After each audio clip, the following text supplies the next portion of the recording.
So that particular tapestry I got there is the Grateful Dead Productions 2003 Poppy Power, Peyote Power. Um, some say they see Mary of Nazareth or Saint Mary, or they see an angel flying up between two tall towers, putting his hand out as if to stop traffic, and yeah, whatever sort of vehicles would be up in the sky up there. Um, so there was that, and I bought it in 2003 at the local head shop with a Native American medicine woman who was born in 1898. Um, she happened to be my grandpa's first wife. They divorced. She couldn't have kids. He wanted kids, so he married again. His second wife passed away, and so he married again. And his third wife put out and then divorced. So he found his first wife again, who was younger than his ma, older than him, but hung around his ma as they were about the same age when it was finally 1990, and she was my nanny for from 1990 to 2006. My great grandmother Sarah, I only knew for 6 years. She spoke Swedish predominantly.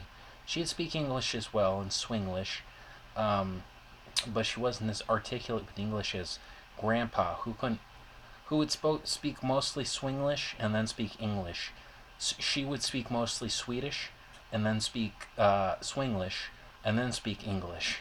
And a sort of like she was born 1890, so she was about 10 years older than my nanny Miss Tanaquidgeon, um, who like I said married my grandpa first, then and then was my nanny for 16 years. We saw the towers fall together. Yeah, she saw her first husband pass away, and then she stayed with me off and on in my bedroom under this tapestry from 2003 to 2006. Um, while I was attempting to meet with chicks whenever she wasn't in my bedroom, say, and if she was there, in the corner, I was blending into public schools at the same time, and I had a box of nails in my bedroom that was somewhere where the cotton picking Indian may have lived in 1922. You know, um, sometimes they live in your home, is what they says. Is how that expression goes. But yeah, I'm not. It's not really a joke, man. My nanny was the witch of the Winter Casino, the wax witch of the Winter Casino.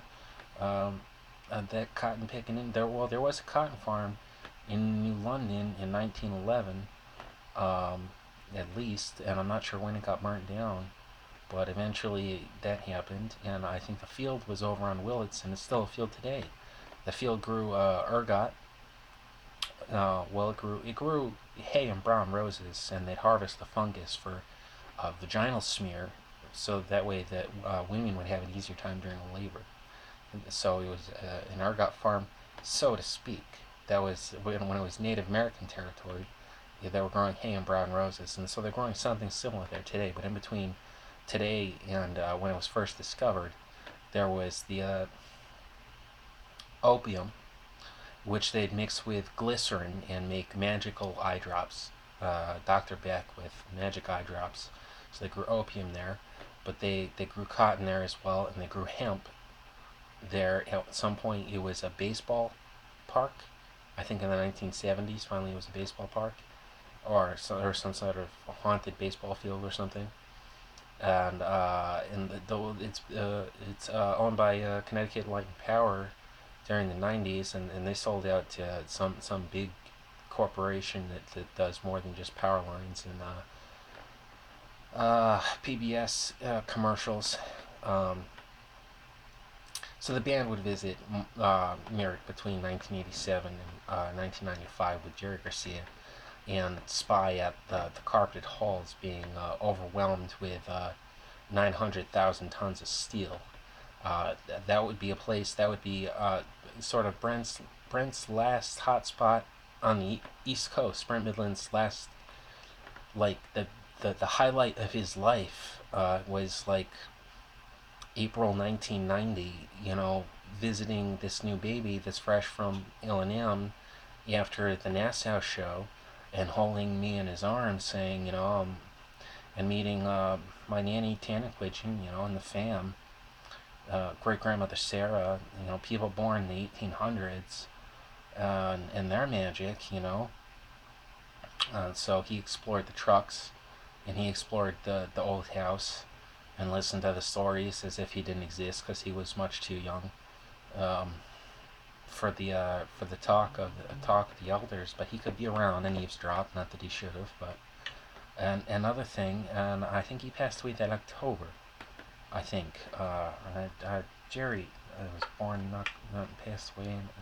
I'm not really sure exactly. I don't have access to the GDP home movies consciously these days. It's iffy. For a long while, there was Squirrely's Fat Cousins, and that's another PSA.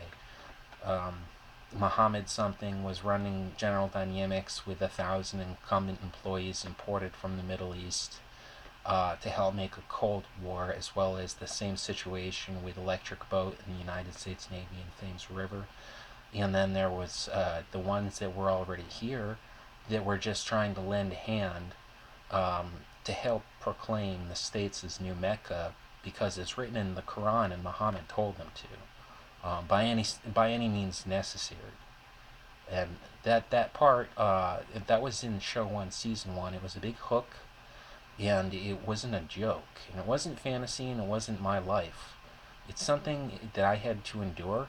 It's something that I lived through, but it's in the past. It's in the recent past. Is the thing. So it's kind of an iffy story. So it's a touchy. It's a risky, and I'd much rather get into a little trance with that guitar, guitar.